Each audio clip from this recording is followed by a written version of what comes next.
now, inshallah. So, assalamu alaikum, everyone. Jazakumullah khair for joining us in our third webinar of the series, Leading Your Community Virtually During Difficult Times. Today is our third webinar, and we'll be talking about domestic violence prevention and response, particularly during this pandemic that we're all living through, but most of what we're saying will also be applicable in other situations as well. So we'll specify if something is very specific to our current situation. We're really grateful to have Imam Majid with us, and alhamdulillah, he has been part of the entire series. We have one more webinar left in the series, which will be focusing on spiritual counseling. And we've had already 2 webinars. The previous 2 webinars have been recorded and they are available online, inshallah. So you're welcome to view those and share those as well with anyone that you think will be able to benefit. I'm really grateful to those of you who are joining us in person, and hope that you will also share this webinar with people that might benefit from it, inshallah.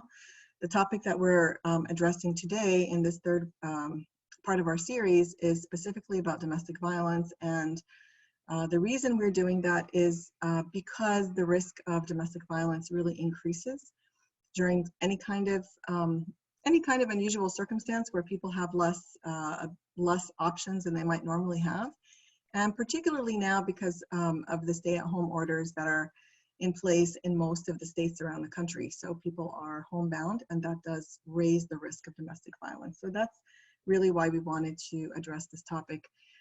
I'll just introduce the organization briefly, and let me actually share my screen first.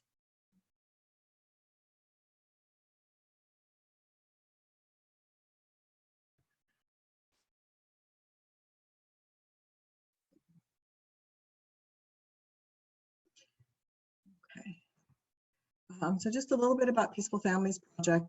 For those of you who may not be familiar with us, we're a national nonprofit organization. This is our 20th year, alhamdulillah, of providing education and training for community leaders, in particular our imams and chaplains, service providers, and community members. Our goal is to prevent domestic violence and to promote healthy relationships, and we have a number of programs that we offer to that end. We also train service providers so that they can be more competent and sensitive when working with Muslims. We've developed a lot of resources over the years. Many of those are listed on our website. And we've also conducted some research, which I'll be referring to some of it. And we do work with many organizations around the country, offering technical assistance, helping them improve their collaboration and outreach to imams and to service providers so that they are able to provide better domestic violence services to their communities. One important note, since we are talking about domestic violence today, is that Peaceful Families Project does not provide direct services. So we don't offer counseling directly to victims or survivors of domestic violence, but we are focused on the educational component. And we're going to be encouraging you to reach out to domestic violence service providers as you are working with people who may be experiencing domestic violence. My training is as a mental health professional, and so my experience working with survivors as well as individuals who have engaged in perpetrating abuse is through my work as a mental health professional. So that's a separate job that I have in addition to my training and educational work that I do for Peaceful Families Project. So why is this so important that we talk about? To give you sort of the landscape, and then we'll move into talking about prevention and response. So in the United States, according to a survey that was conducted by Peaceful Families Project and Project Sakina in 2011, we surveyed, we had 801 people who responded to our survey, which is the largest one to date. And 50% of the respondents reported some kind of family violence in their lifetime. And that could have been perpetrated by a parent or a sibling or a cousin or a grandparent. And it could have been verbal abuse or physical abuse or spiritual abuse. And we'll talk about the different kinds of abuse in a minute. And 30%, more than 30% of the respondents reported experiencing violence from an intimate partner. So that would be a spouse or a fiance, or if people are in a dating relationship, then the person that they're dating. So these are under sort of the general conditions, normal conditions in the United States. And we also have information from ISPU, their American Muslim poll, that 54% of Muslims report domestic violence to law enforcement and 51% report to a faith leader. That's why it's really important that we are able to respond appropriately as faith leaders, because more than half of the people who are experiencing domestic violence are going to turn to you first, or in conjunction with law enforcement or a domestic violence service provider. We know from other experiences in history that there is an increased risk of domestic violence under adverse circumstances. So the risk of domestic violence increases.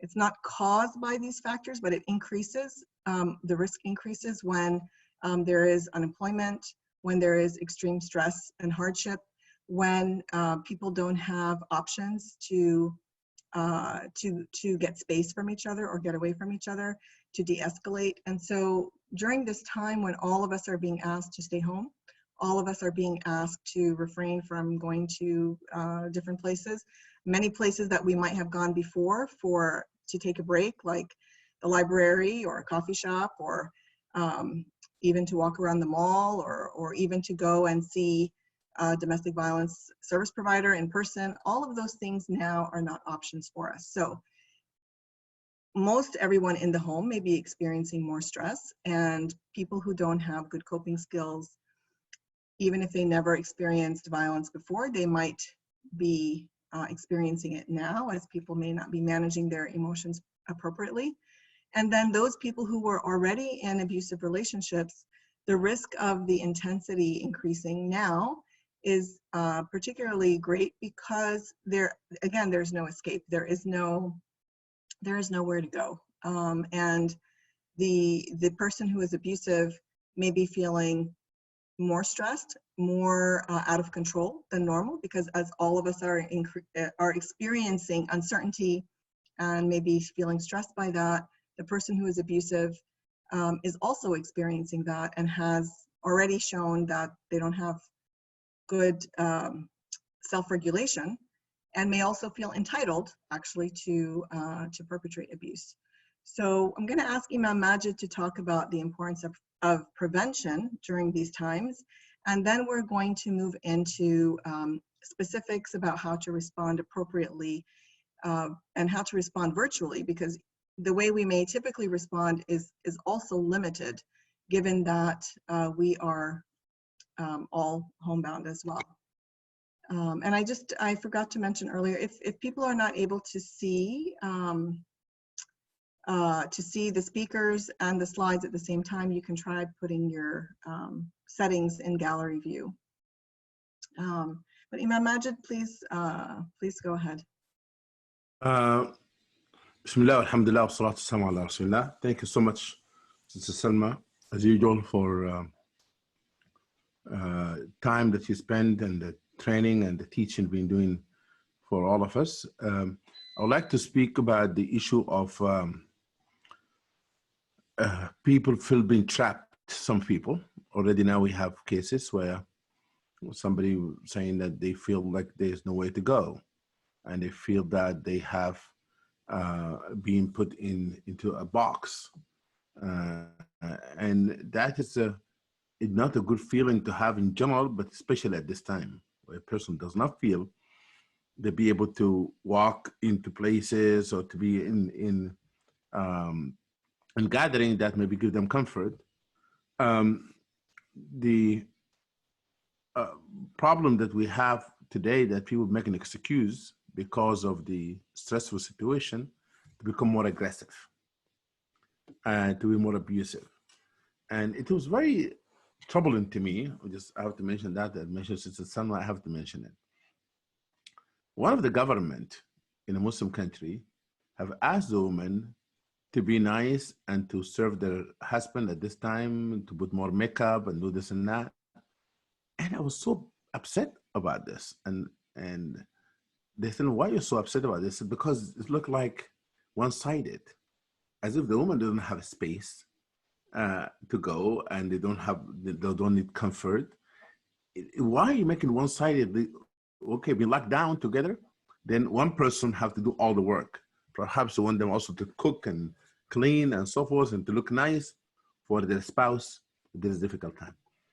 And what a really a horrible suggestion to give people at this time, rather than tell them you have to have mutual respect, mutual understanding, serve one another, and so forth and so on. And that give people entitlement more to be abusive. Actually, the government then quickly changed because there's a pressure. They apologized, but it was horrible thing to hear. Therefore, I would like to say that we need to talk about what healthy home look like. We want to keep teaching on our teaching, and every time we give a lecture, we give a talk online to community. I think in the end of that, we should say something about, all of us have in mind that to be gentle, to be kind, to be understanding. That is an aspect of it is a very important in the process. Therefore, if we do not remind the community of what abuse look like, what is the healthy home look like, we'll continue to have people misuse this time to make an excuse. Said that we couldn't manage our stress. I was so angry. I was frustrated. Maybe I lost my job because of this issue. We understand that people are going to get frustrated, people are going to get angry and so forth, but we need to have to teach them all of these issues. Therefore, tell them what kind of abuse, to teach them about healthy families, to teach them about the stress management, to teach them about anger management, and to encourage people to seek appropriate help. There's so many opportunities people now can do all kind of counseling online. Therefore, I just want to remind myself and you that this should be one of the things to have in mind as we talk about prevention. I will let Salma then elaborate on that more. Okay, no, Jazakallah khair. I think that's it's really important that we do have this opportunity now. That if you're in any kind of role that you are, you can always do prevention work. And then when it comes to intervention, if people are reaching out to you for help, this is something that these questions we start most of our training with, which is identifying your role, because how you intervene is really going to depend on what your role is. Are you a friend? Are you a chaplain? Are you an imam? Are you a therapist? Are you a police officer? Depending on your role and the limits of your role. And that includes, what is your training? What are you able to do effectively and competently based on your training? And what are some things that you're not trained in? So for example, if somebody comes to me and they're suffering from depression, I can help them.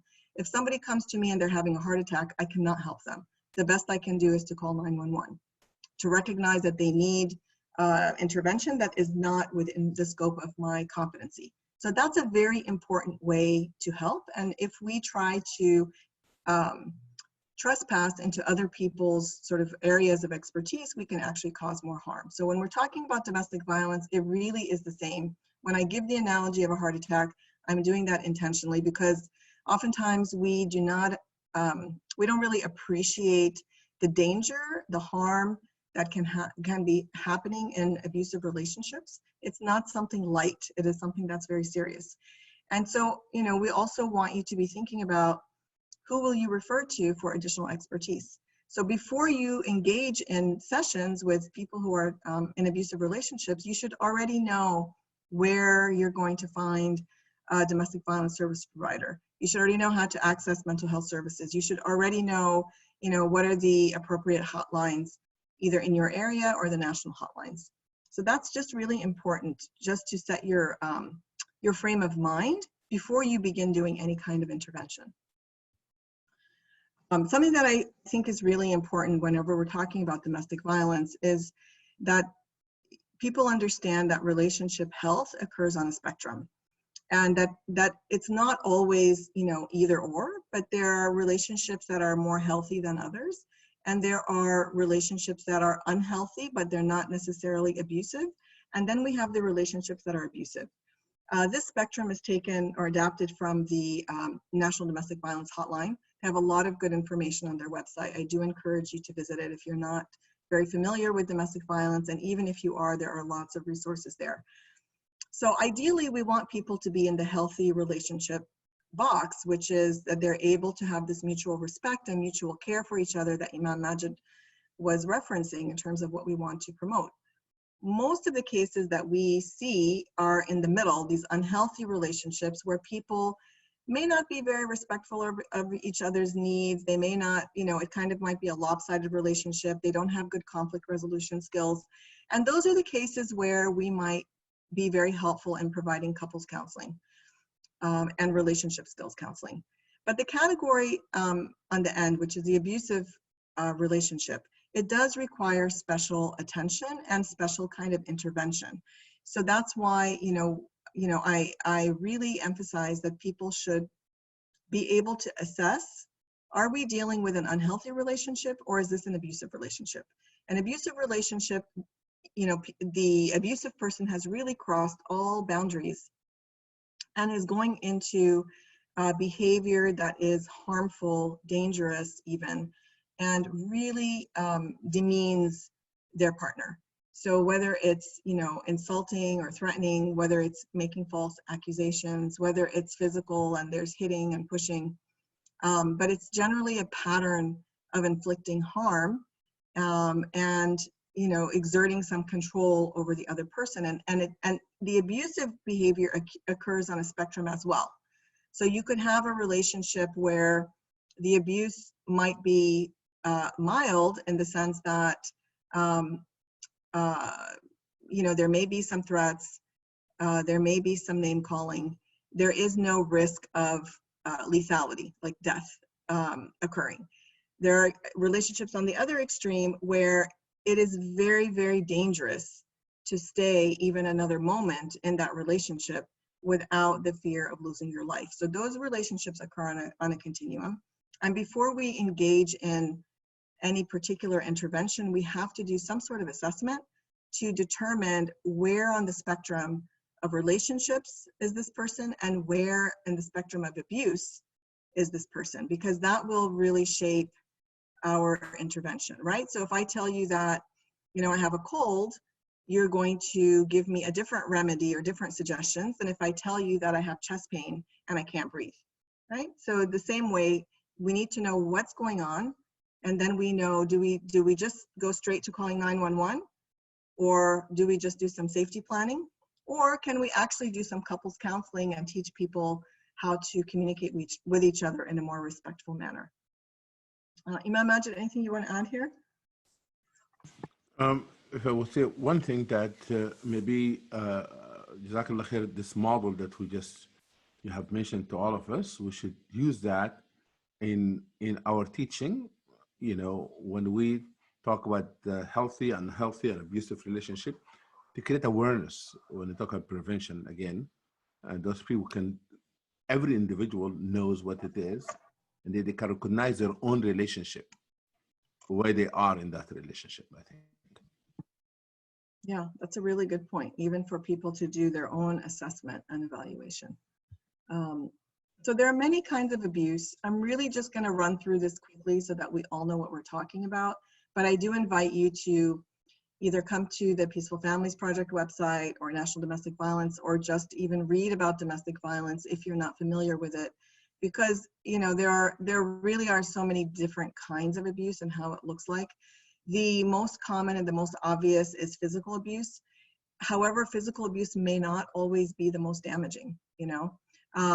Pushing and shoving are kinds of physical abuse, but sometimes the threats and the name calling and the psychological abuse actually leaves more damage. So we really have to be aware of all of it. Again, I'm just going to go through this very quickly. So physical abuse includes neglect as well. So neglecting a person's physical needs, so depriving a person of food or shelter.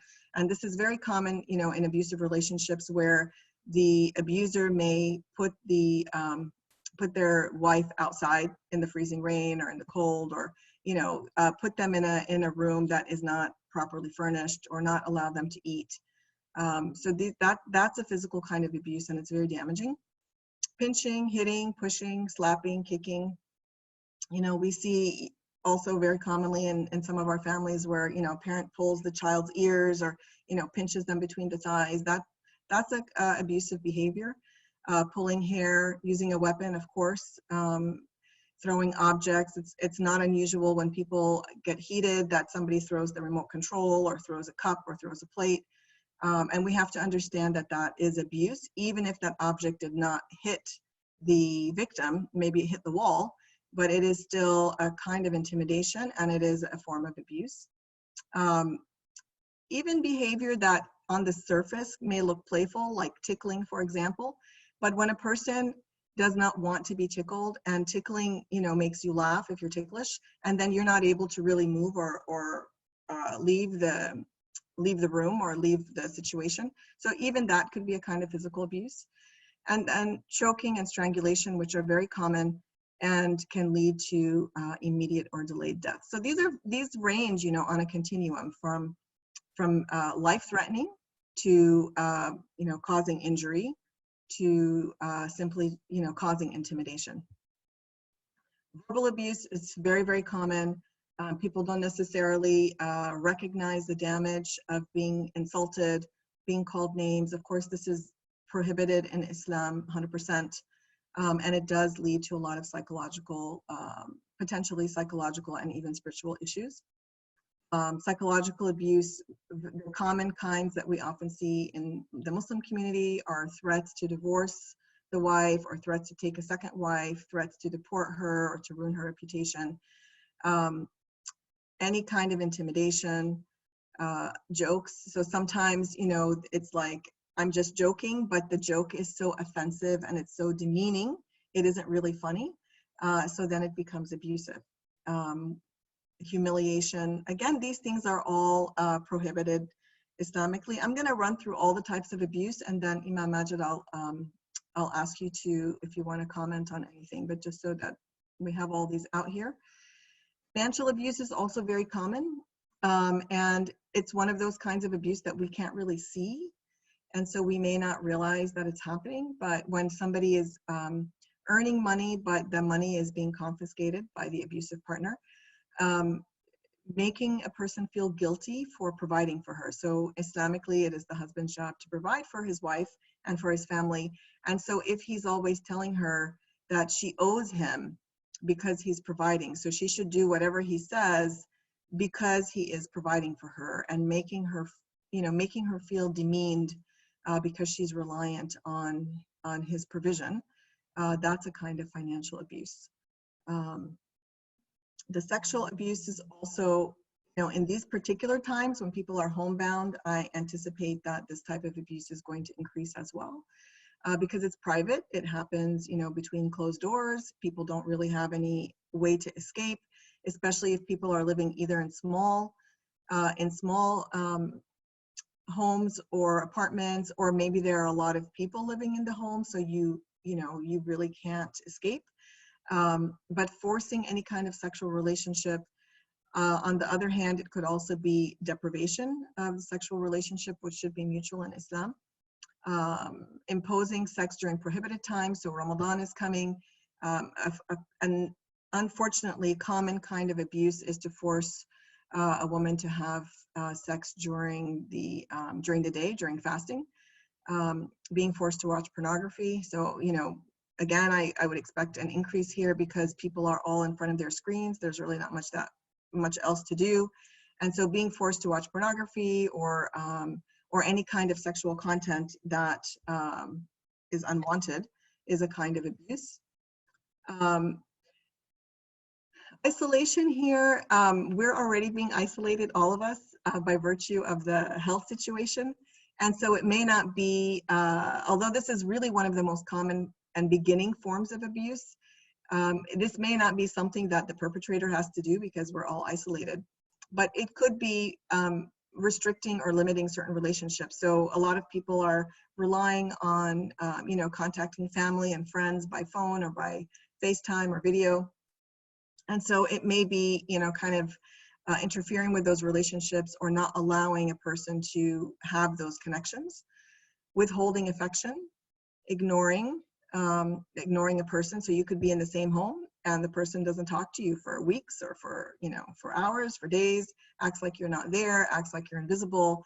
It's a very damaging kind of abuse as well. And if you don't have anywhere else to go to connect with people who are going to treat you better, then it will be particularly impactful. So I'll pause here. Actually, there's one more. Let me talk about the spiritual abuse, and I'll pause and let Imam Majid talk about these forms of abuse as well. So spiritual abuse, again, is, it's one of these things that are kind of invisible. You're not going to see bruises necessarily as a result of spiritual abuse, but it's extremely devastating because it does interfere with a person's relationship with their own spirituality and with Allah subhanahu wa ta'ala. The most common kind of spiritual abuse is just, misusing hadith or Quran in order to manipulate behavior. So, taking a commonly known hadith or taking a piece of an ayah to manipulate a person's behavior and to make that person feel like, they're a bad Muslim, they're not good enough, Allah subhanahu wa ta'ala doesn't love them. Those kind of things are very damaging. And then forcing or interfering with a person's ibadah. So, common stories that I hear from people is that, maybe she's trying to pray and so he stands on the prayer mat and doesn't let her pray. Or maybe he hits her in the morning to get her up for Fajr. Those kind of things where religion then becomes intertwined with the control tactic and the use of power to control the other person. So let me pause here, and Imam Majid, let me turn it over to you. Thank you so much. I would like to go over very quickly over all of this from the Islamic perspective. What kind of language should we use from Islamic perspective when we talk about all this form of abuse? Let's go one after another. Go take one abuse at a time. Rasul sallallahu alaihi wasallam is a model and example for every couple in his relationship. And he, sallallahu alaihi wasallam, never hit a person in his life, being a child or a woman. And therefore, this issue of physical abuse that being justified by some people quoting the Quran, we told them that the one who implemented the Quran is the Rasul sallallahu alaihi wasallam. To my surprise, that many people don't realize that the other form of physical abuse that Sister Salma was mentioning, because many of them, they consider only hitting to be a physical abuse. And Rasul sallallahu alaihi wasallam said in the hadith, "Al-Muslim Muslim al-Muslimuna min lisanihi wa yadihi." Or in other hadith, "Al-Nas." The true Muslim is a person that people be safe from their tongue and their hand, which just leads us to verbal abuse. But this issue of using the hand and making an excuse, she got into my nerve, or that person have pushed my buttons, or did this and that, there's no excuse for that, because there's other mechanism from a Islamic perspective. A person should respond through them, not to the physical hurt. One of the things that I would like to be more specific, men don't realize, is that I was just holding her hand. I would just put her down. She wouldn't want to listen to me. I sat her down. I didn't hit her. And they do realize all of this is physical abuse. But in Islam, that the rifq, gentleness, in everything that we do. قال الرسول صلى الله عليه وسلم ما دخل الرفق في شيء إلا زانه وما دخل في شيء العنف في شيء إلا شانه. Every time the gentleness beautify, make things beautiful, make things that appealing. That rifq, gentleness. And every time there's abuse, harshness, it will destroy things. But that is one of the language that we have to use in explaining this issue of physical abuse. Now the issue of verbal abuse. Rasul sallallahu alayhi wa sallam said, "Man kana yu'min billahi wal yawmil akhir falyaqul khayran aw liyasmut." He said, sallallahu alayhi wa sallam, whoever believes in Allah and Day of Judgment, let him or her say something good or be silent. And he said, Al-kalima at-tayyiba sadaqa. A good word is an act of charity. And also he said that maybe a person will say something and he or she are not aware of the danger of it. It might drag them in severe punishment with Allah subhanahu wa ta'ala. Therefore, the aspect of the I call it the disease of the tongue is one of the spiritual problem that people use their tongue to hurt or to demonize or to call names. In the Quran, this whole surah in the Quran, Surah Al-Hujurat, قالوا لا تنابزوا بالألقاب, don't call each other names. And therefore the excuse people make also again in verbal abuse, I was angry, I didn't know what I was saying, and they keep repeating the same thing over and over again because abuse is the pattern. People do it all over again. And then you come to the third one is the financial abuse. That we call that mu'sir in Islam. A person or a person who hold money. The reason of divorce in Islam, either physical abuse, verbal, abandon a person, physical relationship, or withholding money and financial support. And the Rasul sallallahu alayhi wa sallam said, حتى اللقمة يضعها الرجل في زوجته تكتب له صدقة. By providing food and the need of our family, consider an act of worship. Rasul sallallahu alayhi wa sallam said in the hadith, كفى بالمرء إثما أن يضيع من يعول. It is enough for a person of sin, enough to have that person to be punished by Allah if he or she neglect those people whom they supposed to take care of. And that's why it's important that not to have used money as a form of manipulating. And I'm going to tell you a story very quickly here, and you have to keep the time, sister. You have to tell me that how many minutes I have to explain this. Oh, you're fine. You have enough time. Okay. Abu Sufyan, he married Hind,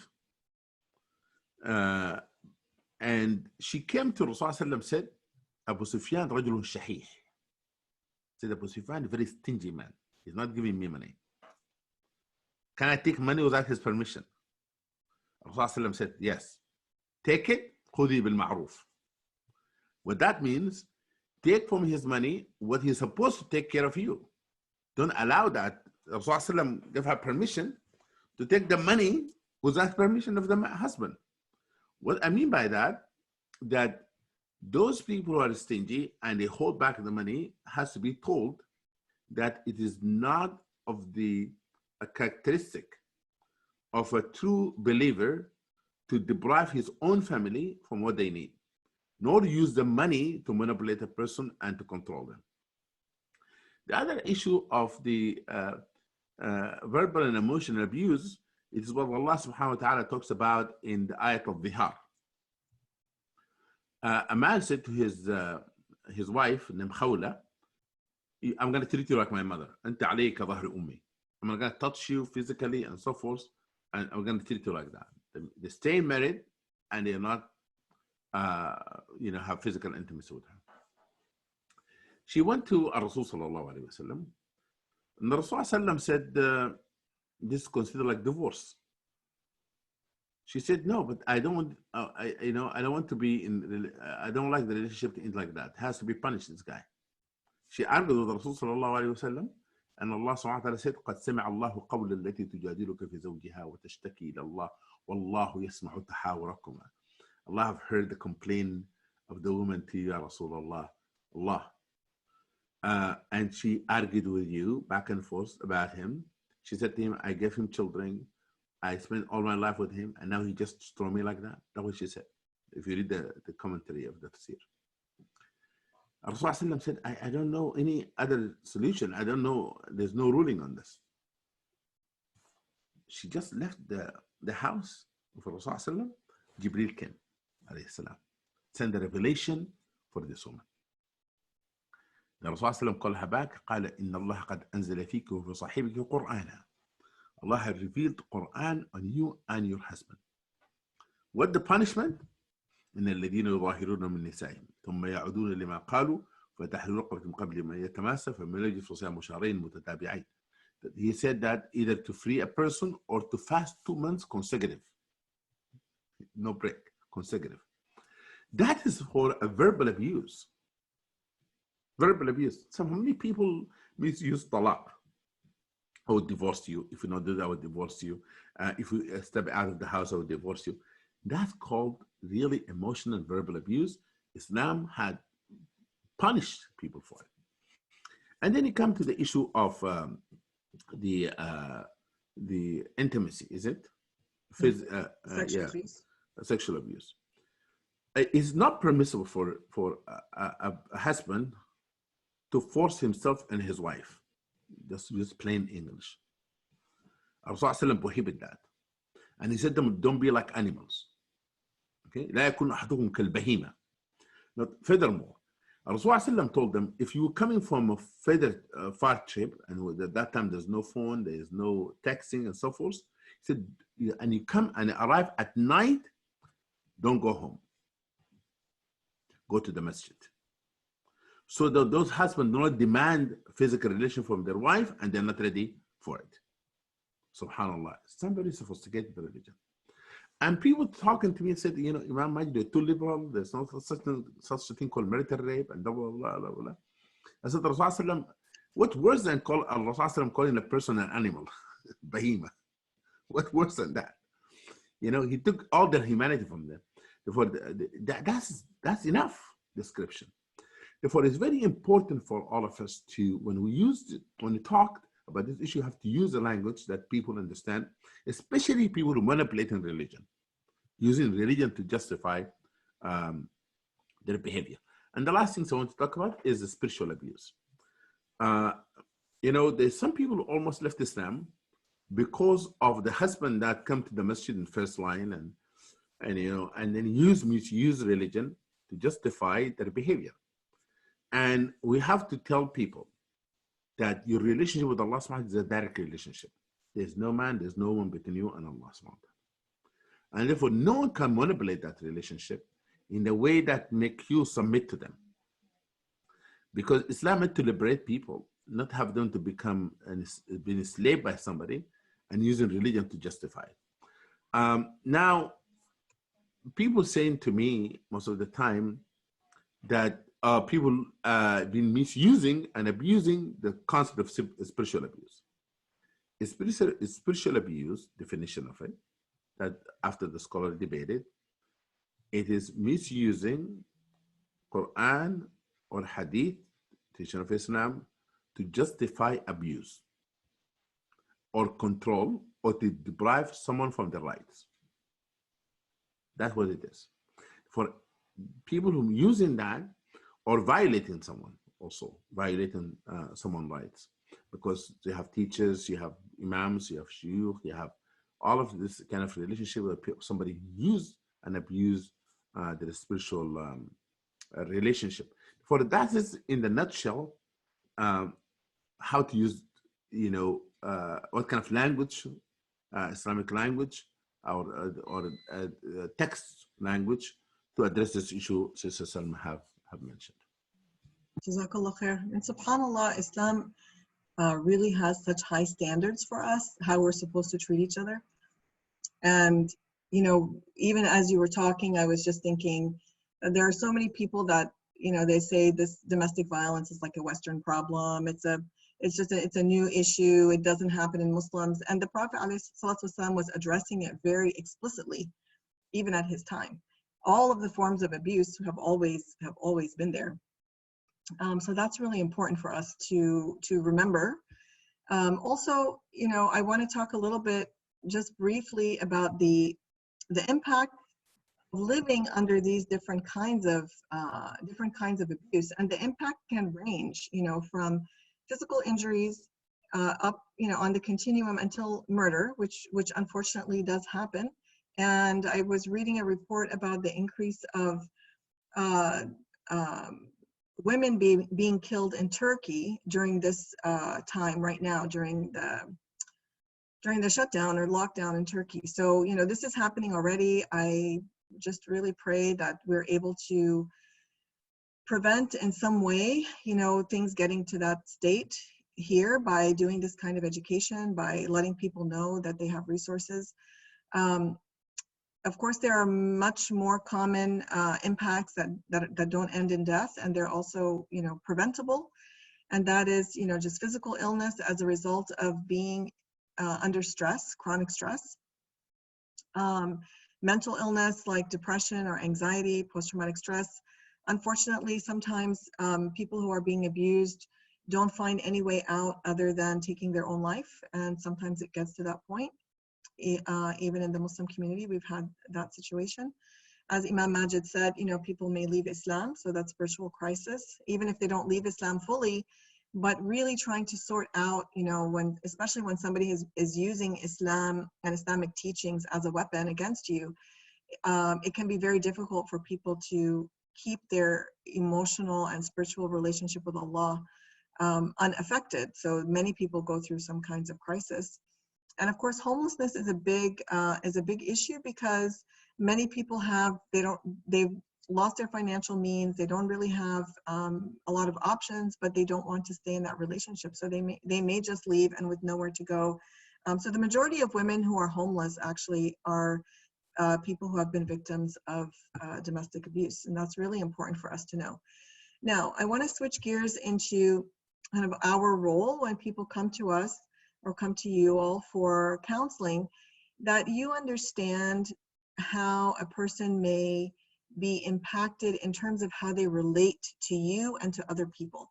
So when a person has been mistreated by their spouse or parent or someone with whom they're supposed to be able to feel safe, then the natural outcome can be that they don't trust anyone, right? If you can't trust let's say if the parents were abusive. So if you can't trust your own parents, then the world is definitely not a safe place. Who are you going to trust? If your spouse is always, you know, putting you down and making you feel like you're no good and unworthy, and also has betrayed sort of the contract between you, the agreement to treat you with love and mercy and kindness, and is instead hurting you, then it's very hard to trust other people. Living in an abusive situation can lead people to be anxious and also to be kind of on guard all the time, because a lot of times you don't know when the abuse is going to happen. You don't know what's going to set the person off.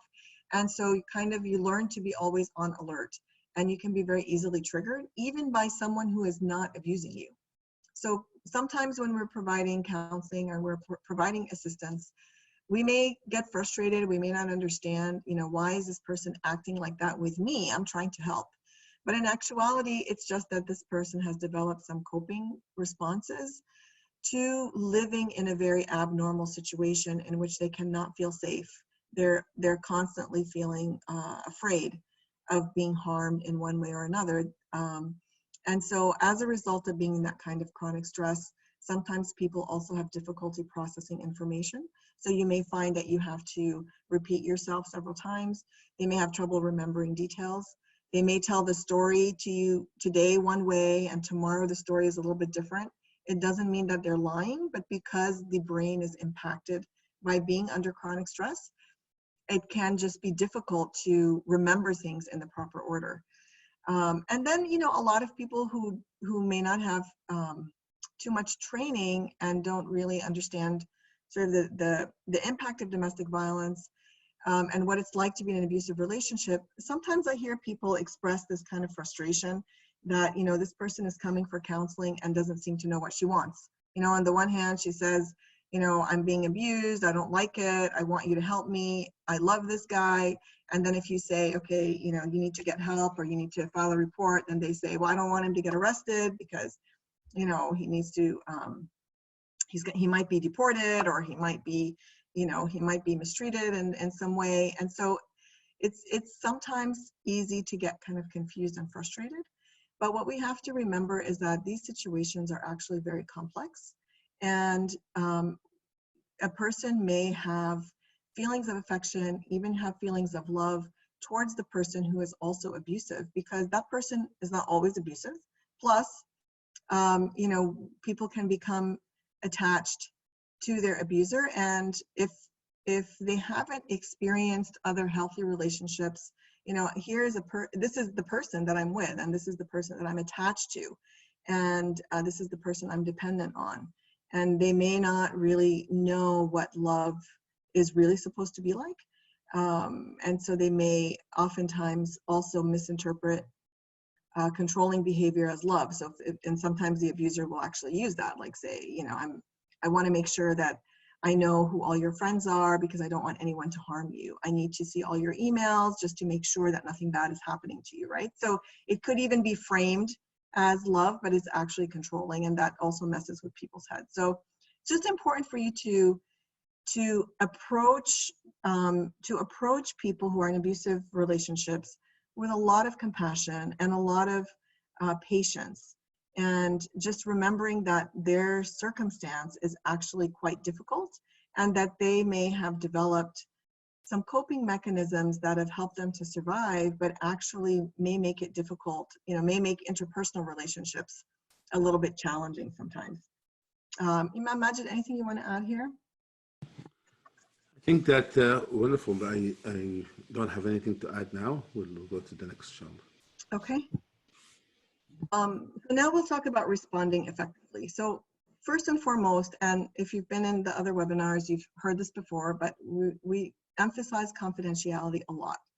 What that means in these cases is if you're an imam and somebody comes to you and says, my husband is abusing me or threatening me or, you know, making me feel unsafe or whatever it is, my husband hit me last night.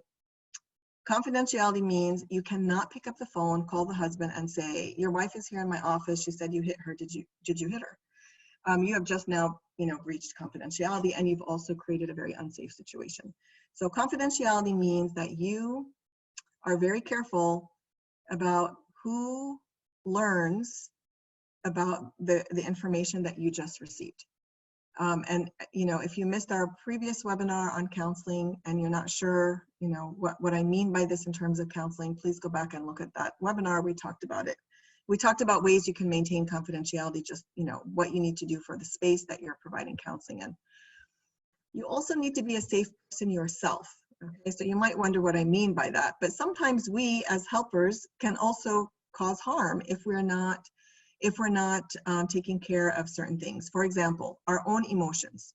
Okay, so let's say the person tells you, you know, that the husband beat her last night. This husband is a big donor, and you've seen this person before the stay-at-home orders. You've seen this person praying Fajr every day, and so you say something like, "Oh, I can't believe that." You know, I can't believe. You know, it's like your own surprise, your own shock, your own horror could actually make that person feel unsafe.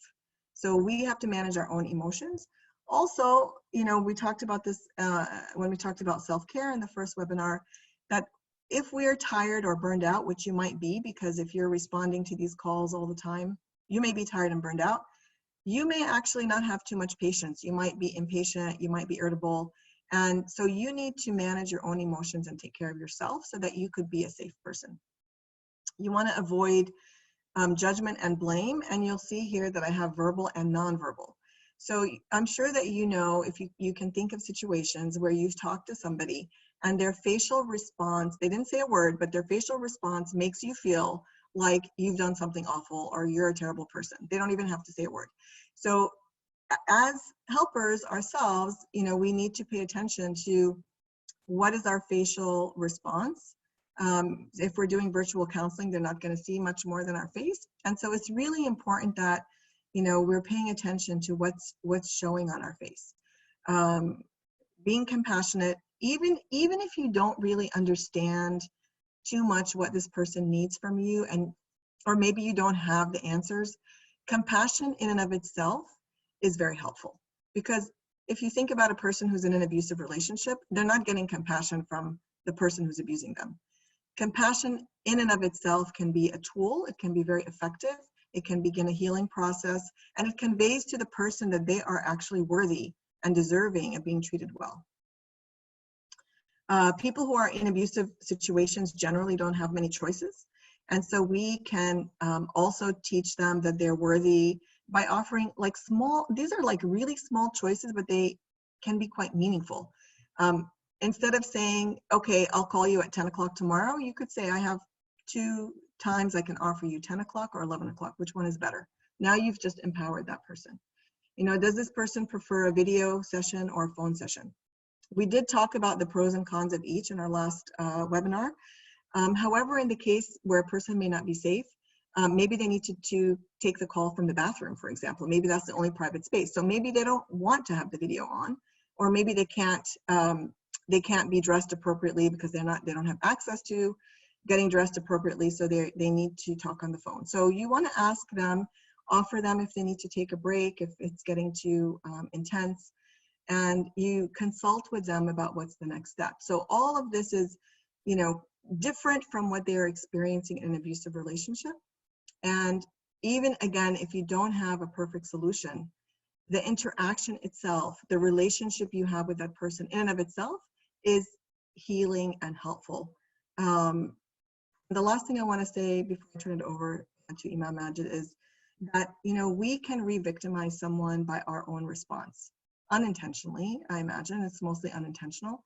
But if we're impatient, if we are imposing ideas, like if I say to somebody, you know, you have to go to a shelter. Now I have become in the role of the abusive person that's ordering that person around and telling them what to do, as opposed to saying that, you know, I know that there are some options, there are some shelters. How would you feel about learning more about that? Would you like me to, you know, tell you what shelters are in this area or how to contact them, right? So it's very different than you have to go to a shelter.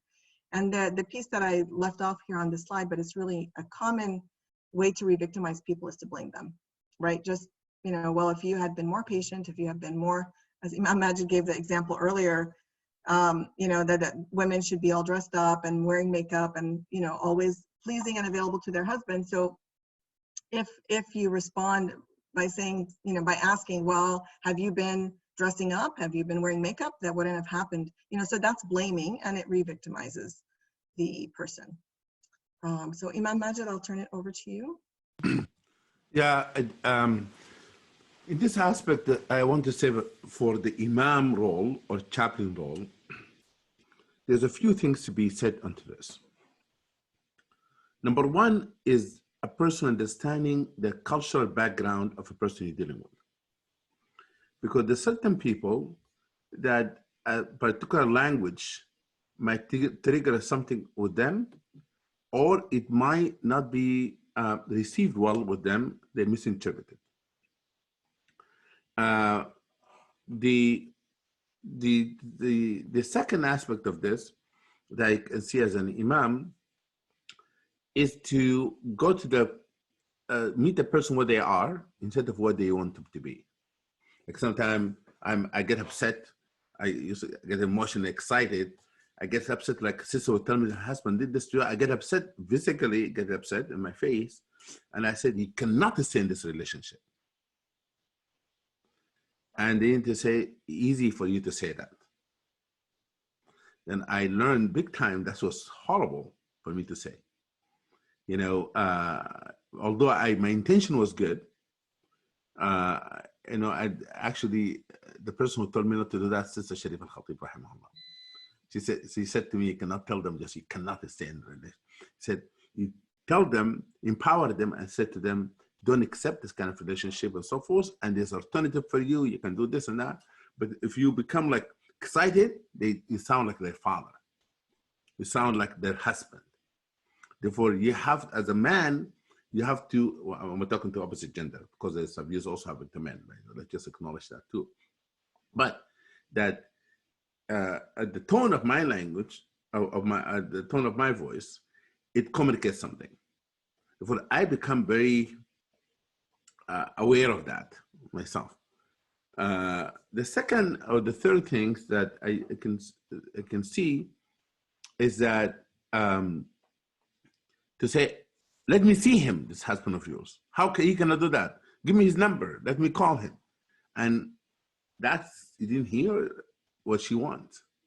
You have to hear what her plan is, and let her have the consistent ownership of that. not imposing on her to give the number to call, because that can endanger her as well. From where you getting the number? This is not back home Sudan, where you just call a person to say what they did. That there's other aspect of this a person have to have in mind. The other aspect of this is that I believe it is important that when we use Islam, when you use the Quran, addressing a person who in an abusive relationship, you have to use the text in a way that does not make that person feel less. What I mean by that, we have to say about the good model and example to them, what it looked like, rather than saying the person, the way he treating you, that this is like he treating like animals. He treats you like, don't describe, I should not describe how she been treated. That also things that you learn. Don't describe how the person being treated. That is very important to me. And the last things, and I know that we're going to use this later as a source or resource for imams and so forth. I just want to, and the chaplains, I want to say that we should not project our own cultural bias into the process, because we do sometimes. And by the way, if a person comes from a particular point of view where they think that a person should divorce this person because that's what we believe, that, verbally used, he been verbally abusing you, you should just get out of marriage. I have a sister who said to me that, I don't want to divorce my husband. I didn't ask for that. I want to stay with him. He didn't physically not hurting me, but verbally abusing me. I want therapy. I want for us to go to a therapist. I want you to recommend somebody to go to a therapist. I know he's wronging me, but I want help. For we have to have that in mind. And the last thing I want to say that we do have people during this time, COVID-19, staying home, they're whispering on the phone. They're whispering on the phone. And you can say, can you speak loud a little bit? Can you speak? That is really, try to, as much as you can to hear them. Because they may, as Sister Salma was saying, they may be talking from the closet. And Allah make it easy on those people. They may be speaking from the bathroom. And I cannot imagine a person being trapped into such a situation that will find nowhere to go.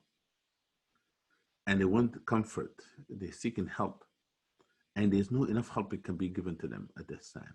As Sister Salma will talk about what are the resources that we can give even people at this time. For I just want to make sure that we are sensitive to that.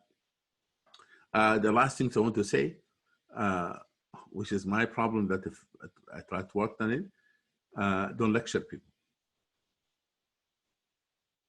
Even, we have to listen, let them, because sometimes I say, oh, he said that to you? He said, let me finish the whole story for you. Let me finish what happened. Can you allow me? Do you have time? If I don't have time, then I should tell them, can we talk some other time? But if a person in life dangerous situation and that's threatened situation, we have to give them resources and refer them to helpline or something like that, where you can get immediate help if you will not be able to help them. But people don't want to be lectured. They want to be listened to. Yeah, Jazakallah khair. That's so important. I really appreciate, you sharing your experiences as well as your journey, and learning, because all of us really, wherever we're at today, hopefully, we can continue to learn and to improve. None of us started out knowing all of these things perfectly. So we're learning, and hopefully we learn from each other. So I really appreciate that, Imam Majid. It's really difficult for people to come forward. And sometimes, I hear people people say that like women are exaggerating these situations and, they're just even making them up. And the truth is that it actually takes quite a lot of courage to come forward. It's not something that people feel good about, telling you that they're in an abusive relationship. Also, you have to remember that oftentimes part of the abuse is the brainwashing that happens and the sort of emotional demeaning that happens. So an abuser will often, if she says, I'm going to go and talk to Imam Majid, or I'm going to call the police or whatever, then the abuser may say, well, nobody's going to believe you anyway, or nobody's going to help you. You can try, but if you call, they're going to take the kids away from you, or they're going to deport you, or they're going to do, whatever it is they're going to do to you. They'll take your Islam away from you. And then there's that constant sort of blaming that the abusive person does, that it's your fault. If you behaved better, this wouldn't happen to you. All of that starts to affect the person. So by the time a person gets the courage to pick up the phone and say, I'm in this situation, you have to know that it's real. It's real. Very, very, very rarely do we have situations where somebody is making up the abuse. Now, Imam Majid did mention a little bit about the couples counseling, and I think that it's something that you have to ask yourself before you suggest, bring your husband or bring your wife, let's do couples counseling. We have a temptation, we have a bias that we want to see people have a good marriage and we want them to stay in their marriage. That's our bias. And that's, I'm a therapist, I'm a marriage and family therapist. I love to see people save their marriages and have a great relationship. And sometimes that's not the best thing. Sometimes that could actually lead to somebody getting killed or somebody being even more abused. So I put the question mark there because the temptation could be to immediately, ask for a joint session or even to speak with the abusive person. But you have to understand that if a person truly is abusive and knows that his partner or her partner got help and basically told, let's, for just ease of language, if the abuser is the husband, that, his wife told on him to the imam. Now this abusive person may prevent her from having any contact with the outside world and will not let her contact the imam again. So it's really important that we are careful and that we're asking the person who's in the situation, what might happen? Let's say you're tempted to do couples counseling. What might happen if I reach out to your spouse? Oh, no, don't do that. I'll, they threaten to kill me if I tell anybody, or actually it would be a good idea because they've indicated that they would like to change, but they don't really know how else to behave. So, you always want to check, but don't ever take an action before you ask. We've seen cases where, after couples counseling, the couple goes home and let's say it's the wife who's being abused, she ends up getting a good beating for what she shared in front of the therapist or in front of the imam. And of course, in the worst situations, then we end up with murder. So I'm not trying to be dramatic, but these are real situations. Imam Majid and I know personally situations that have ended in a wife being killed or even a murder-suicide. I've traveled around the country. I know many communities have had these cases. So, we're not exaggerating here or being dramatic. It's our job to help and not to cause harm. Even if it's our wish to see these people get along and have a good relationship, that might not be. The best thing may be actually for that relationship to end. And that might not happen now, it may not happen soon, but couples counseling could really be contraindicated. Anything you want to add here, Imam Majid? I think that's wonderful. Safety is number one. Yeah. Priority in a situation like that. Yeah. So speaking of safety, then we come to the issue of reporting. Okay. So sometimes, we have to break confidentiality. And again, this is going to come back to your role as far as whether it's a legal responsibility to break confidentiality or whether it's an ethical responsibility to break confidentiality. And it could be both, depending on your role.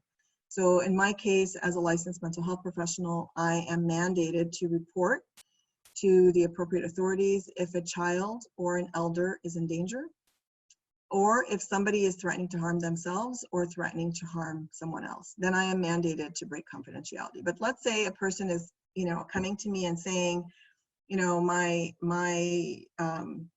let's say it's an adult, a 30-year-old adult is saying that their father is abusive, is beating them, is, threatening them, is really harming them. I can't call the police unless that person is actually in imminent danger. If I were to call the police, then I would be breaking confidentiality. But if the child is 10 or 15 or 16 and is saying that they're being beaten by a parent or another relative, then I am required to report that to Child Protective Services. Okay, so it depends on the age and it depends on the level of harm as to whether or not I have to break confidentiality. So Imam Majid, I'll let you talk about this from the Imam's perspective.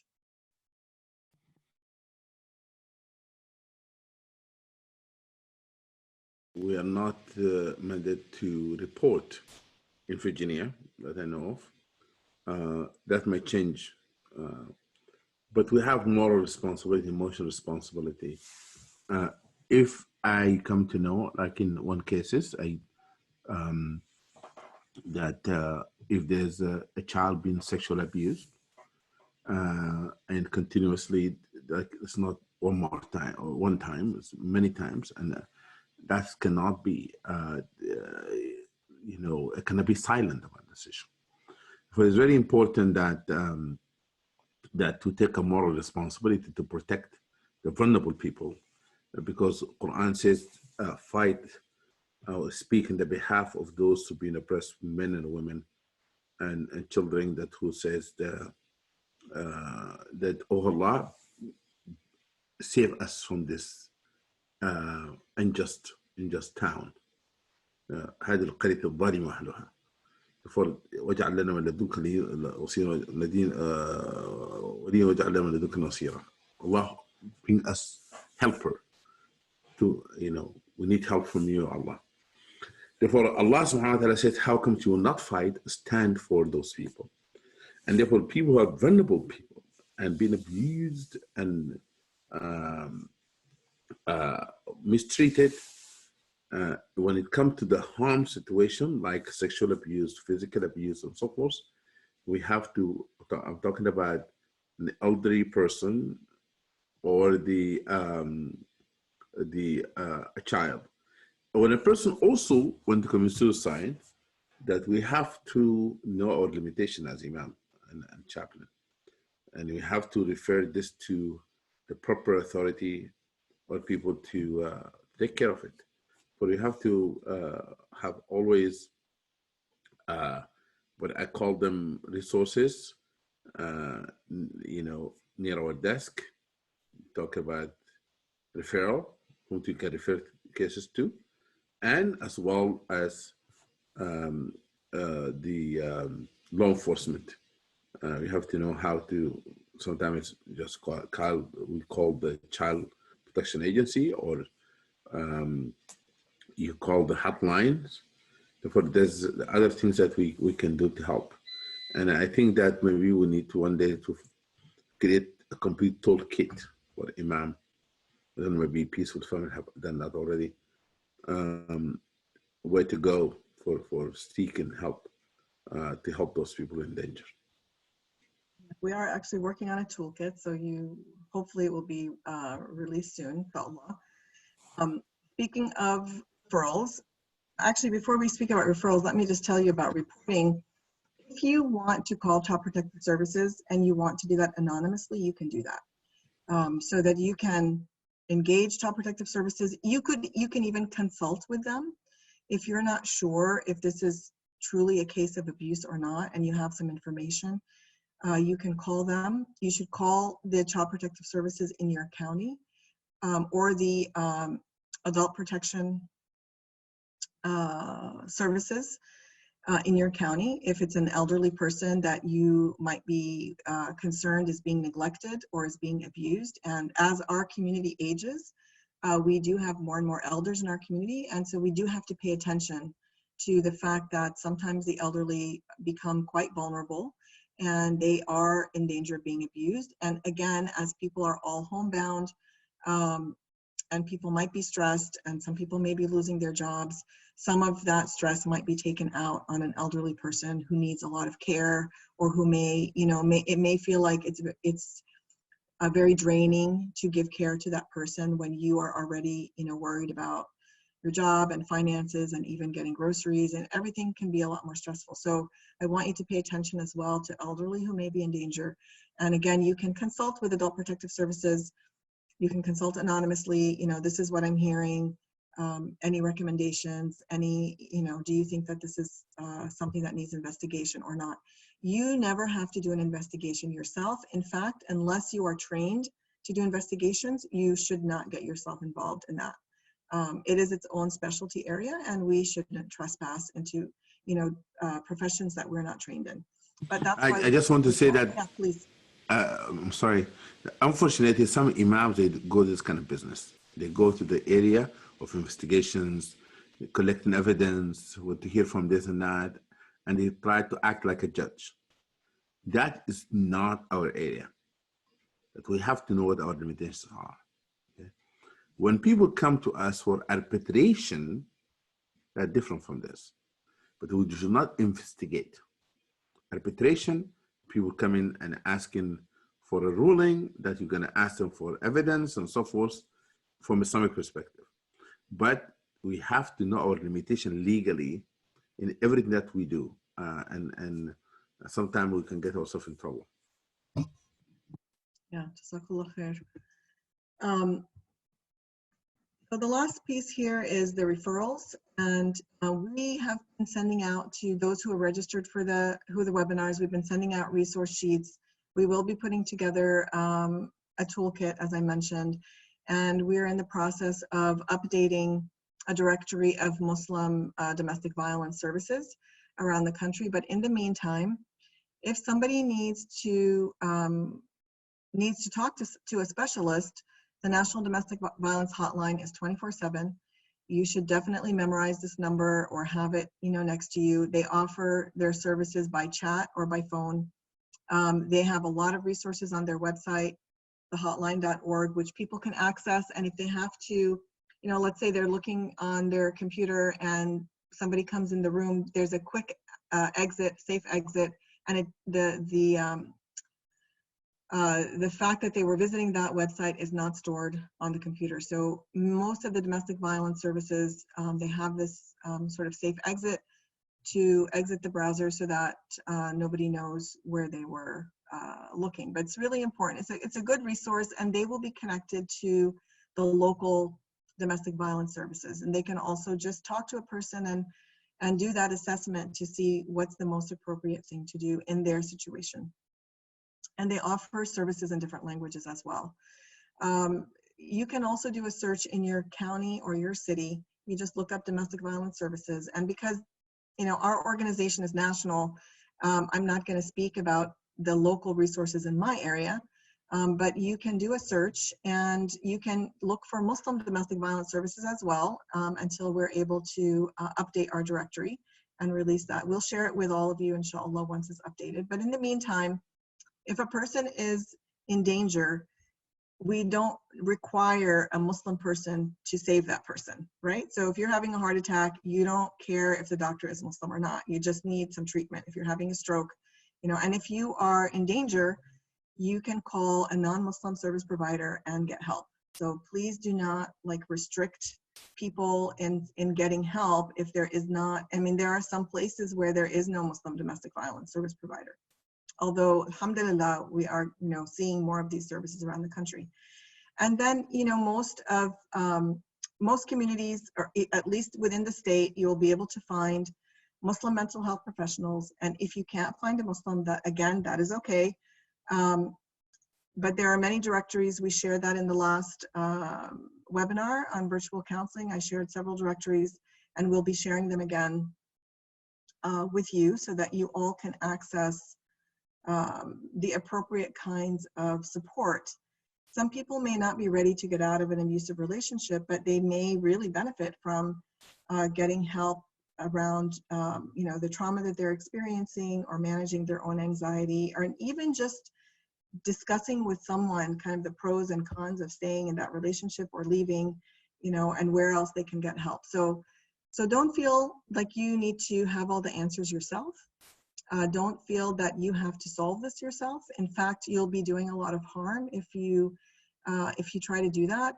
These situations are very complex, and they require multiple people to work together, which is, why, for example, I really appreciate the relationship with Imam Majid and other imams around the country, so that, people feel that they can turn to the imam, they can turn to the therapist, they can get help from the domestic violence specialist, and all of these people are trying to support them in identifying the best solution for their situation, right? Because it's kind of complicated.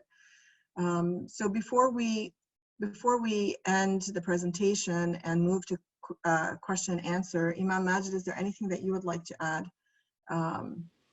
No, inshallah, I would like to engage everybody, to give them enough time to ask questions and to be part of the discussions, inshallah. Okay, so just to wrap up then, I want to thank everybody for being present with us here. This presentation has been recorded, and it will be posted within a couple of days, inshallah, and will be shared with all of you. In addition to the resources that I've mentioned, they should be shared. If you registered for all of the webinars, then you've already received some of the resources. And if this is your first one, then when we complete the toolkit, we'll be sending everything out. But the recording will be available, inshallah. I really appreciate, that you're taking time to be with us and to learn about domestic violence, and that you recognize the importance of this topic. May Allah subhanahu wa ta'ala reward each of you for all that you're doing. I also would like to ask that if you would consider giving donations for us to continue to do this work, to continue to provide resources, and to develop more materials that can support all of you and others as we try to work collaboratively with all of you around the country and in other countries as well, to prevent domestic violence in our homes and to really have healthy relationships. If you want to submit, did you want to say something, Imam Majid? Yes, I want to say that, honestly, that Peaceful Family Project has been doing a wonderful job of training imams, and they had many training that I was part of it. And now developing this toolkit, I think would be a great benefit for the community. Therefore, I would like you also tell other people to give to Peaceful Family, so they can be able to develop this toolkit, and so that many imams and chaplains will benefit from it, inshallah, across America. Jazakallah khair. So at this point, we're going to end the formal presentation. May Allah subhanahu wa ta'ala reward all of you and bring you ease during this difficult time. And we'll open it up for question and answers.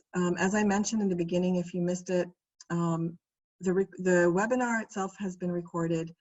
The chat, what you type in the chat will not be recorded, so that will not be on the recording. If you want to submit a question anonymously, you can submit it to us privately. You see Peaceful Families Project as host, you can send that privately, and then Sumaya will read the question without identifying who you are. You can also send it to me, and I'll do my best to keep track of questions as well. So at this point, please feel free to send in your questions or comments. And if you need to have your microphone unmuted so that you could talk to us, just send a message in the chat box, and Sumaya will unmute you so that you could ask your question or share any comment.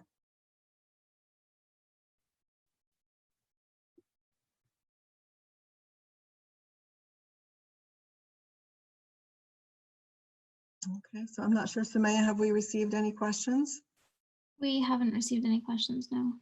Okay, so Imam Majid, anything that you want to add while we wait for people to submit questions or their comments? I just want to say that there's some texts in Quran that people misused, and we didn't go through all of them today.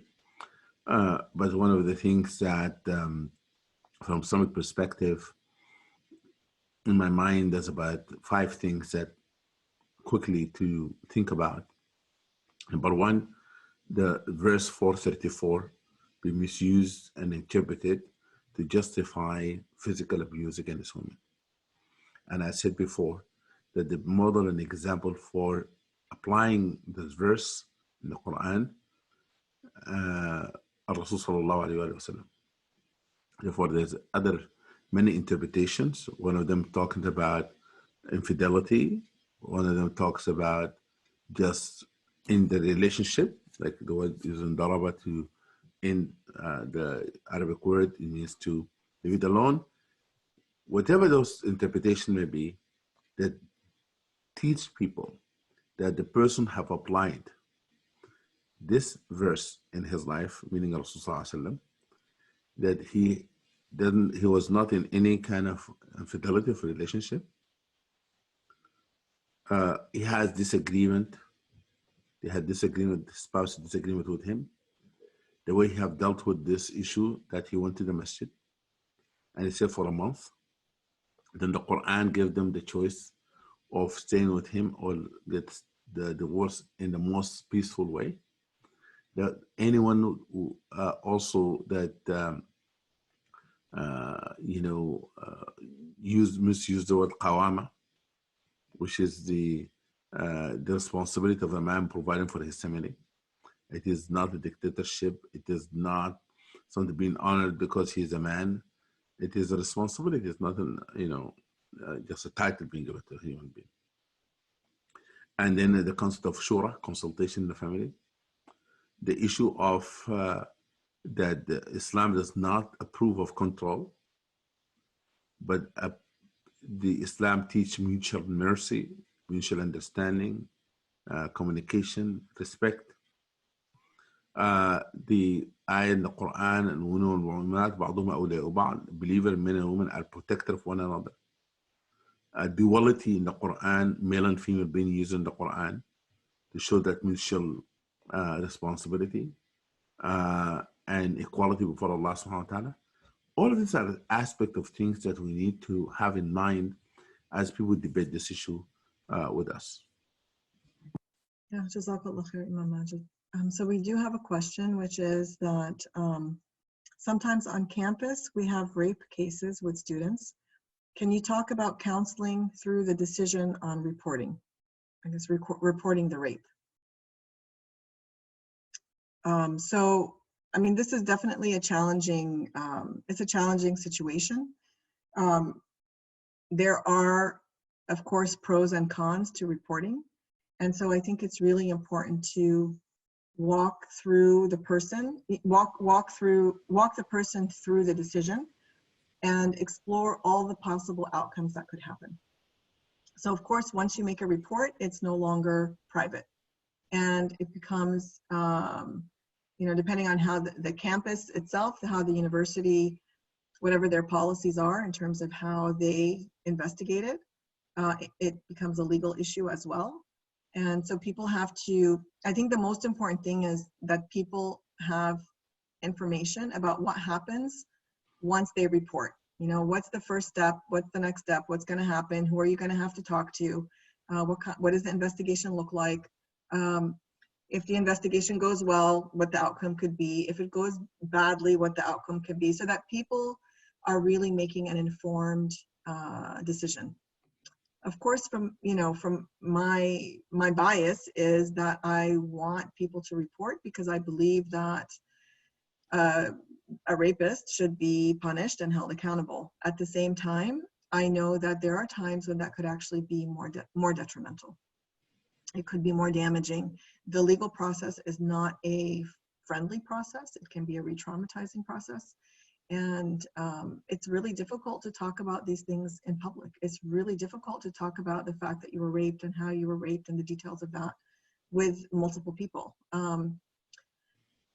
So I think, giving the person all the options, and ultimately, from my perspective, as much as I would love to see every rapist punished and held accountable, and sometimes that's not in the best interest of the person. And then we talk about kind of the ultimate justice that happens from Allah subhanahu wa ta'ala, even if a person cannot get that justice. It may not, for some cases, it may not even be safe to report. So it's really going to be context specific and individual specific. Imam Majid, if somebody were asking you this question, whether they should report a rape or not, how you might respond? Yeah, I do have people who have told me that they're not comfortable of reporting it. I'm talking about adult, not children. And because the person have done that to them, maybe a cousin or close relative, and therefore they don't want to they don't want to see the person. The question for me, is it okay Islamically to boycott this person or an uncle, not to have any relationship with them? Because I'm listening to this, I'm getting upset myself, and I tell them, why don't you tell the law enforcement? And the person says, no, I don't want to go through this, because then I would have pressure from family, then I have to talk about details, what have happened, and then all of this kind of things. So be public record. I don't like to have public record. I want to get married, all the kind of things. Therefore, I cannot push them to do something they're not ready for, nor that the emotional, psychological will not be able to handle. Therefore, I have to give them the guidance from the Islamic perspective to tell them, don't ever think a man have a right to violate you and give you an excuse. I'm very much against the idea that women being raped because they didn't wear proper clothing. That is nonsense. That giving an excuse to the man.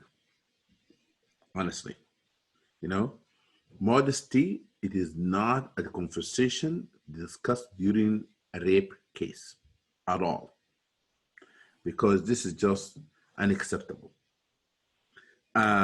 Or a person asks, okay, which room you were sitting? What were you doing that made him feel that can do that to you? That's not a question to ask a person, like we discussed earlier about blaming the victim. For me, just to tell a person, if you don't seek justice here, make sure that just rest assured that there will be justice in their judgment. No one get away with it. Okay, that's a very important thing for me to say to them. But I do see that, unfortunately, when a person violates somebody in the family, more likely, this is not the only person being violated in the family. More likely, other people were hurt. And in one case, it was a grandfather. And this is an adult person telling me that. And I told her that at least you have to bring it to your family if you want to your mother or your father. Somebody has to know. I'm trying to encourage her to say, do you think that is a good idea? If when you're ready, I can tell you what kind of language you can use, how can you go about it, and those kind of things. SubhanAllah, she got back to me and she said, I come to know he did it to my sister as well. My sister was quiet about it. And both of us was hurting in silence. It was very difficult to hear that from somebody that their own grandfather had done that to them. And therefore, it is to empower a person, empower them as much as we can, and to see what are they comfortable with, what kind of service they want, what kind of discourse, what kind of track they want to go with. But you have to tell them that all of these things are fine. Because a person asked me, is it okay if I've reported him? Am I going to go to hell? Because now I'm going to hurt my father and my mother because I'm reporting an elderly person in our family, and also come from the mistreating elderly.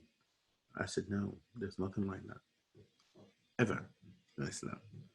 If a father would violate his daughter sexually, or his son, أعوذ بالله, or any, or his niece, or nephew, again, there's no excuse for that at all. But it's very important for us to have clarity in this issue, not to mix the issue of forgiveness, for example, with this issue. Who am I to ask one to forgive a right that Allah gave them to seek justice? Al-Qasas, very important. And most of the things that we mentioned in terms of, reporting a rape case and how you would address this with the victim, they apply in a domestic violence situation as well. Whether to report the person who is physically abusive or emotionally abusive or sexually abusive, a marriage partner. It's that process of walking the person through what their decision either way, to report or not to report, and what might happen and what that would be like for them. And that process, that decision-making process could take some time. I think that was a really good question. There's another question here. Thank you so much for a very informative presentation. I look forward to sharing it, inshallah. I wonder if you could speak to using the religion to coerce sex after hurting her physically or emotionally. Sexual abuse is often mostly thought of as including physical force, which in the context of marriage is often not the case. So I guess using emotional pressure, psychological pressure, or probably using hadith, misusing hadith to, coerce sex without using physical harm. Could you speak to that? Yeah, that's also in the Sunnah. Rasulullah said a person will physically abuse somebody, be treating them like a slave, and then at night ask them to be intimate with them. That's not acceptable. That people if Rasulullah said to the Sahaba, who came from a trip to go to the masjid to spend the night so they don't surprise their wife at night and demand physical relationship and they're not ready for it. Imagine that. Somebody come from a trip, they have not taken United Airlines or Lufthansa, been traveling for months. How eager a person wants to go just to take a sleep on their own bed. Yet told them, I don't like you to demand physical relationship, go to the masjid.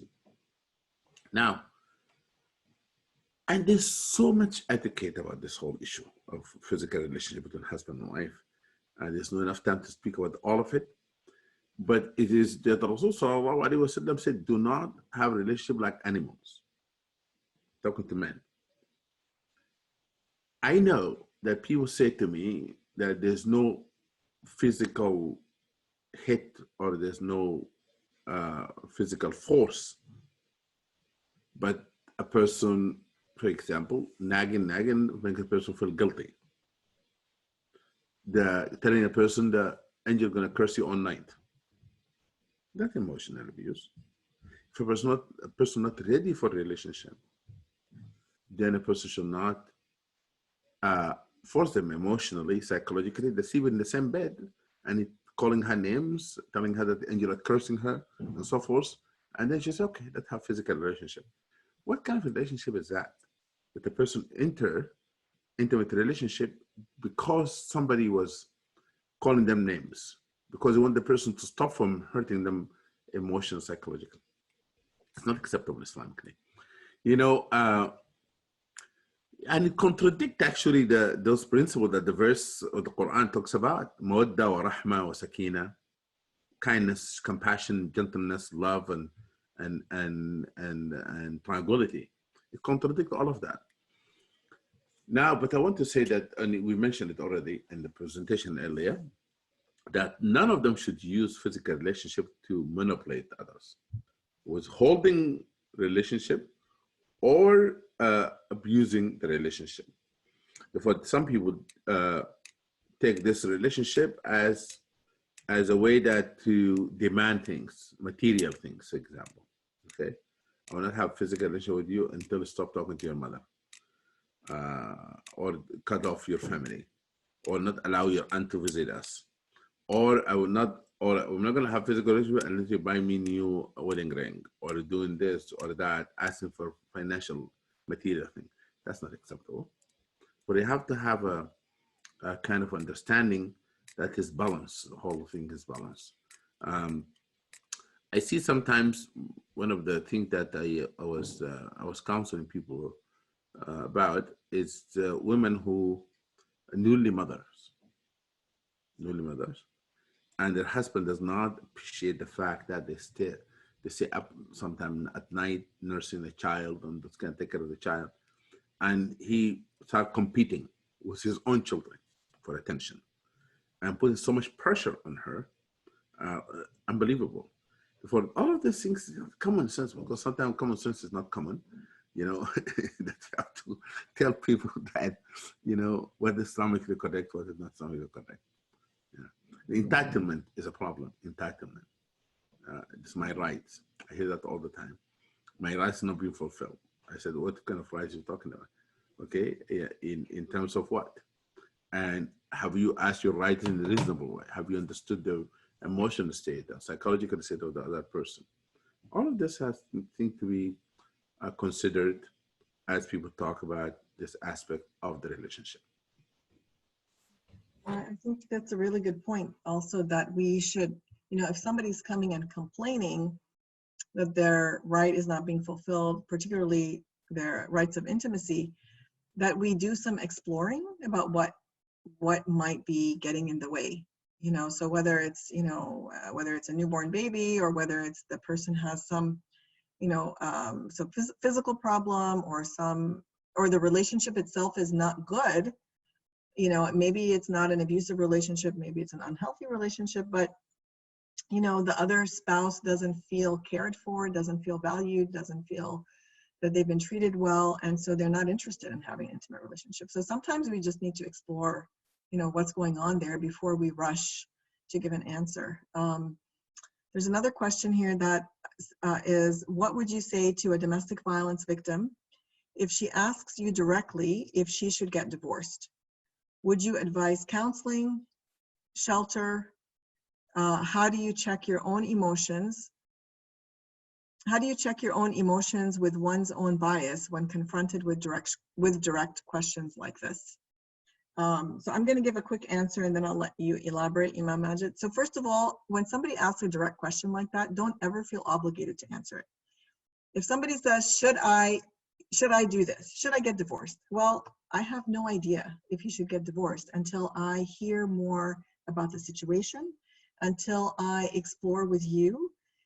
If you get divorced, what's that going to look like for you? How are you going to feel? Let's imagine that you got divorced. How do you feel?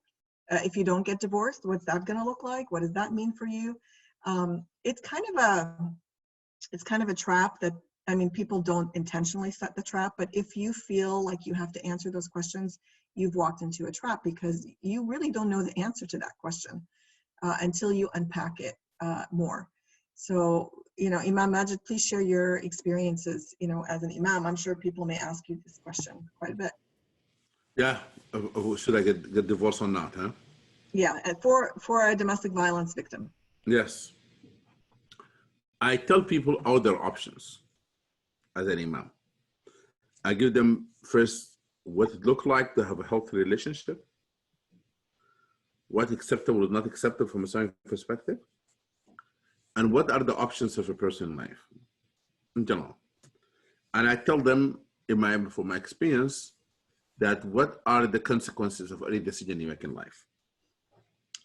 I tell a person can,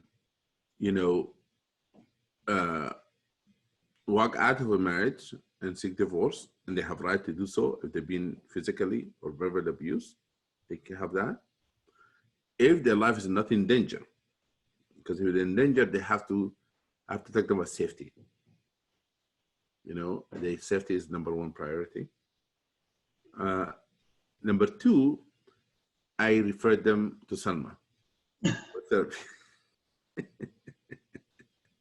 Because sometimes that if they require long-term help, no imam have all the skills and the training, except maybe some imam, the therapist. But we have other things, that we do in our professions. This is not our expertise. But you have to take that person, if they want to stay married and there's a verbal abuse, for example, there's no danger, direct danger, physical danger, or threat to personal life, then they have to go to long-term therapy.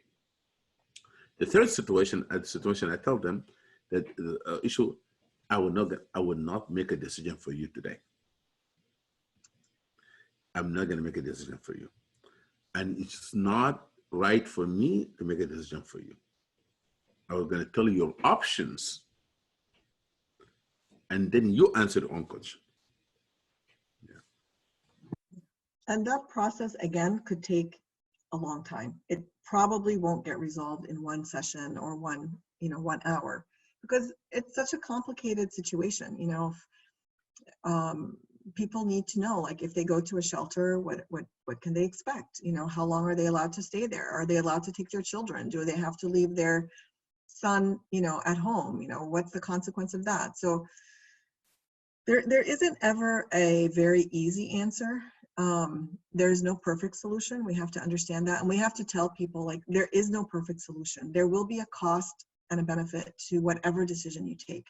But since I'm not living in your skin and I'm not living in your shoes, I just want to help you really think through and imagine all of those possibilities. And I'm going to support you in that. There isn't only one right answer. There are some wrong answers, of course. If somebody wants to inflict harm on someone, or, I'm so angry with this abuser, I'm going to shoot him, something like that, then that's something that we don't just let them explore. But other than that, it's not really up to us. We just need to create that space. And I appreciate part of the question was about, checking our own biases and our own feelings, because it's not about us. And it's easy when I'm not in your shoes to imagine what the best solution is for you, but I'm not in your shoes and I didn't live your life. So giving people that space is really a big gift that we can give them. There is a question that came in to Sumaya. So Sumaya, please go ahead and ask the question. Okay.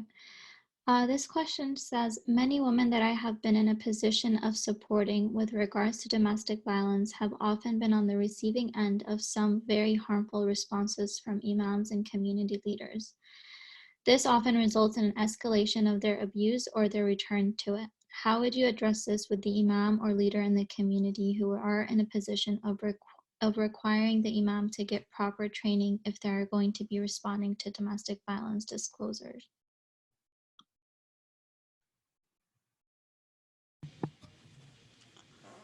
I hope I heard the question correctly. This is a question about what is the proper thing to say to the imam who's not give good advice? Yes, it seems it. Yeah. How would you deal with it? How would you address speaking to the imam or leader of that community? Oh, I see. I think one of the ways we can do is that, inshallah, when this toolkit is out, take it to your imam and say, what do you think about this? Okay. that's so that in very subtle way you train them. The second aspect of this is that you form it in the form of questions, and then you tell a person, but I heard there's certain other point of view, and that have heard this and that. But if the imam continuously being given opinion that danger women or people being vulnerable, I believe that person have member of the community to write to them, writing, email, or something, even if the person not putting who's worried about the relation with the imam, they can say, well, a group of people, this come to our attention, and then inform somebody else, the board, to say, a member of the board, to say, we would like this, the imam, to address this issue. We have seen a pattern of this, and that, and that. We recommend for, to have a session about this in the masjid, or imam to go into this training or that training. That is one way of doing it, but it begins with providing materials, connect them to other imam, maybe encourage them to go to a conference, pay for their conference, to attend the conference. Those are the things that I would recommend. Yeah, we've actually had, in several, so I don't know if all of you know, at Peaceful Families Project, we have an annual National Imams and Chaplains training. And we also offer those trainings regionally or locally if we're invited to do that. And we've had people sponsor their imam. So they become aware that that imam is not giving, sort of appropriate responses, and they sponsor the imam to come to the workshop.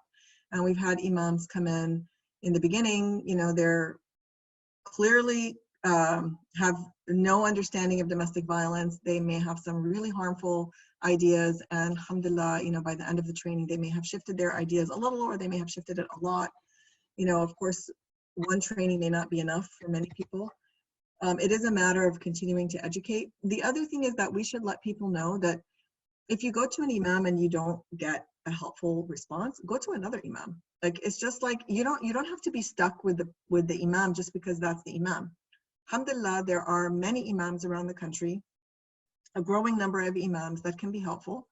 And so we can sometimes, we as Peaceful Families Project may be able to facilitate connecting you to an imam. Of course, I will refer them all to Imam Majid as well. This is how we, our mutual reciprocity here, we refer to each other. But we, alhamdulillah, we do have relationships with other imams around the country, but nobody should feel that the imam is the ultimate authority. And so if they're not getting, it's just like if you go to a doctor and you have a bad experience, you go to another doctor. It's really not an issue. We have a couple of other questions that we'll try to answer before our time is up here. What, in your opinion, is the process of seeking an Islamic divorce from an abusive husband? Women will often wait or maintain negotiations with their abuser in an attempt to get talaq from him. When they go to the imam, depending on that imam's school of thought, they are often put through many more obstacles and re-victimized in the process. It is now commonly believed that women can simply apply for a legal divorce, and that will Islamically dissolve the marriage as well. But that is often a lengthy, that is often a lengthy and expensive process that is not accessible to all victims, at least not immediately.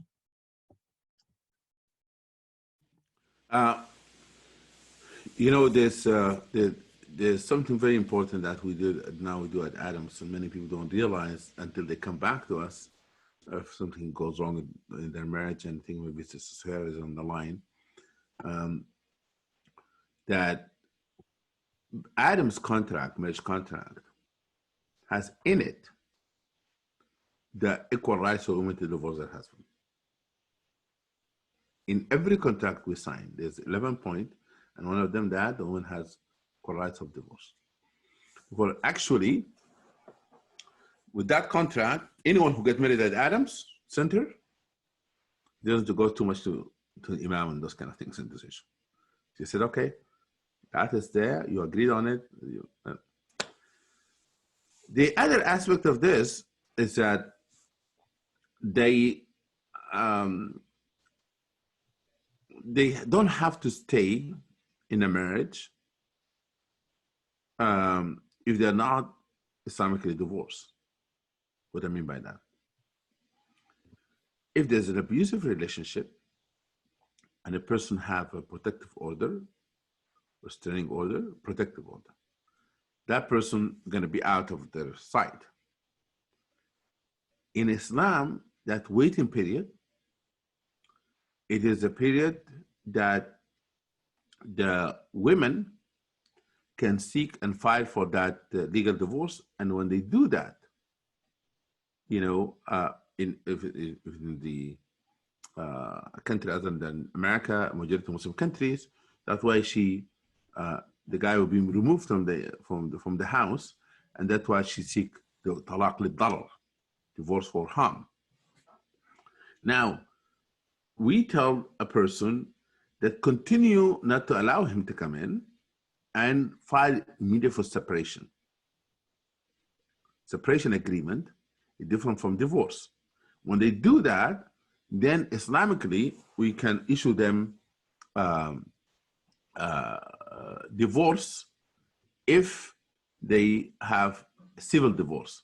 But during that time, when he is not home, she doesn't have to allow him in Islamically because he is abusive.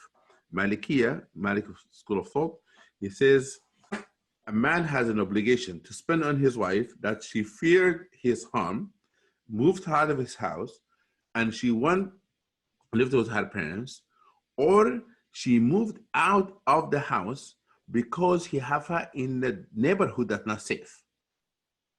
Not only him, but he put her in the neighborhood not safe, she can leave the house, and it's not called abandonment of marriage. That's not abandonment of marriage at all, from the Islamic perspective. Therefore, it's very important that to have that. Now, why we insist sometimes in the civil divorce? Because we are not able to force the agreement, enforce the agreement that they signed before us. When she seek legal separation, legal divorce, then she has the state that will force the terms of the divorce. Very important, okay? The other thing is that I will ask a woman not to feel guilty. I will share with sisters not to feel guilty during that time, because what happened, they come to me and says, listen, Imam, I feel so guilty. He texts me, says, you are depriving my rights. I am still your husband. I said, no. Tell him that he is a divorced man in waiting. Yeah, that's a matter of process. That's it. Not because it's going to take 1 year, then he can come and force himself and use this Islamic aspect of it. He have not fulfilled what Islam says when he was abusive. He has no right to do so at all. Therefore, unfortunately, we have experiences where people get in Islamically divorce, and the husband take advantage of that, not paying the woman what she do to her, and then we say, okay, she's not my wife, and he will not do any kind of thing legally. And sometimes I have seen a horrible arbitration where women have rights being violated because maybe the imam or the religious leader is a friend of the member of the board, and have to sign a paper that becomes legally binding, and it is not fair. I'm going to tell you that I have seen those cases, and that's why I would advise a woman seek Islamic divorce only as a proof that the civil divorce have taken place. Jazakallah khair, Imam Majid. We have another question. What are the resources for students who have confronted sexual abuse in their family and are being sidelined in their family because of bringing issues into the open? With youth, I've also heard about secretly filming women on their phones in the family. Unfortunately, this is a common experience, unfortunately, sexual abuse in the family. What's the filming? It says, with youth, I have also heard about secretly filming women on their phones. So I'm since it's tied to the sexual abuse question, I'm assuming that filming them, inappropriately. So filming. Sorry, the clarification is filming girls in the bathroom is the clarification. Okay, so sexual abuse in the family is then another word for that is incest. We call that incest as well. And it is criminal as well as un-Islamic behavior. And I just wanted to mention a resource focusing on sexual health and sexual violence prevention, which is HEART, Women and Girls. They do have a lot of good resources for sexual abuse, and they do a lot of work on college campuses as well. So HEART, Women and Girls is a resource for not only for students, but anyone who is experiencing that kind of abuse. Also, I think it's important for people to reach out for help on their campuses. There's usually an office for like sexual abuse, and it's a place where students can go to get help and to get counseling and to get guidance. Most college campuses also offer free counseling for students, and so I encourage people to use those free resources in addition to reaching out to counselors in the community. Many times there is free counseling available, whether it's through the county, whether it's through the university, whether it's through a private nonprofit. Even therapists in private practice will sometimes reduce their fee or offer pro bono counseling for students if they don't have the resources. So the most important thing is that people don't feel like they have to go through that by themselves, and that they may really need to access a lot of different resources in order to determine what is it they really need, what will help them to navigate their situation. It's really, really painful, of course, to hear these stories, and it's really heartbreaking that people in their own homes are not feeling safe. And when you asked the question, when you mentioned this about filming girls in the bathroom, I mean, I'm just thinking, everyone is again cooped up at home.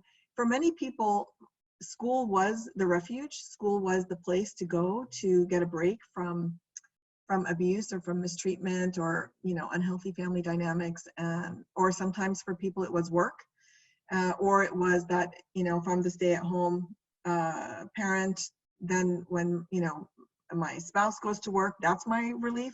And now those options are not there.